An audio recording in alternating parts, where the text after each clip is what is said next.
الأخلاق الحسنة اللي تصرف بها الشيخ في الموقف هذا أفضل بعشرات من المحاضرات اللي كان ممكن يعملها.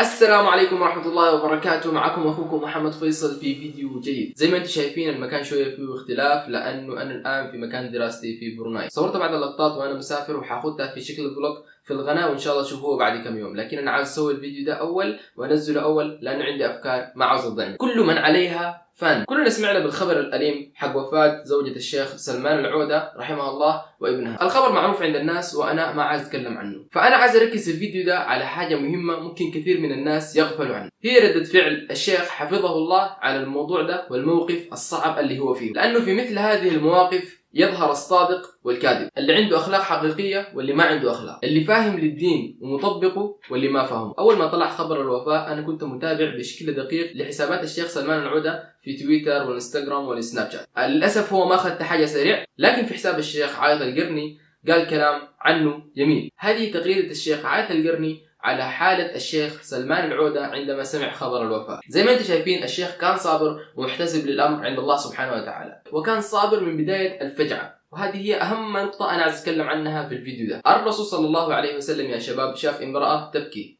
فنصحها، فردد عليه وقالت: إليك عني فلم تصب بمصيبتي. عندنا في السودان مثل يقول: اليد في الموية ما زي اليد في النار، يعني اليد في الماء، اللي خاتي يده في الماء في الراحة هو مرتاح، ما زي الشخص اللي واقع يده في النار في المصيبة في المشاكل وكده. وده معنى كلام المرأة، وكثير من الناس يرد عليك بهذا الرد. خلينا نكمل الحديث. لكن المرأة دي ما كانت تعرف انه يتكلم معها الرسول صلى الله عليه وسلم، فلما أخبرت أنه الرسول صلى الله عليه وسلم مشت لبيته واستأذنت وأخبرته أنها لم تعرفه، فرد عليها وقال: إنما الصبر عند الصدمة الأولى. للأسف في بعض المجتمعات العربية الإسلامية، يعني مثلا المجتمع السوداني، تجد النساء يعني يقطعوا الشعر وما عارف يخربوا الملابس وصوت عالي، وحتى بعض الرجال يعني الكلام السيء والجزع. وانا عارف في مثل هذه المواقف انه الصبر يكون حاجة صعبة جدا، لكن يا اخي واختي ضيعوا كثير من الاجر اذا تصرفتوا بهذه الطريقة. هذا اذا الواحد ما دخل في الاثم، لانه الاجر الحقيقي للصبر يكون في الصدمة الاولى زي ما انا كلمتكم في الحديث. لما تمر الايام تلقى الناس كلها خلاص صبرت واحتسبت امرها، لكن خلاص زي ما بيقولوا استولت، يعني خلاص الوقت يتاخر. حاجة غريبة انه في شوية ناس حتى لما تمر فترة طويلة لسه يكون الحزن موجود فيهم، يعني الحياة كلها تنقلب كآبة وحزن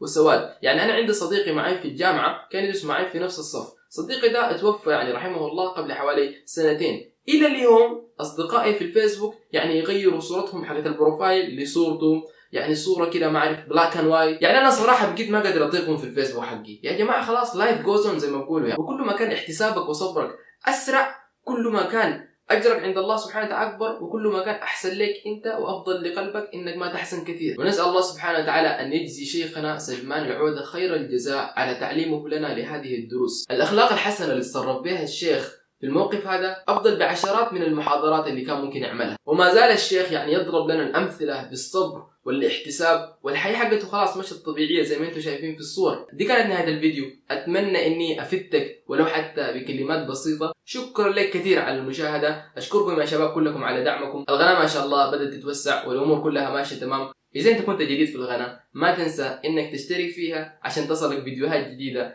إن شاء الله تكون أفضل من ده، فيها معلومات أكثر من دي وتستفيد منها. سبحانك اللهم وبحمدك، أشهد أن لا إله إلا أنت، أستغفرك وأتوب إليك. السلام عليكم ورحمة الله وبركاته.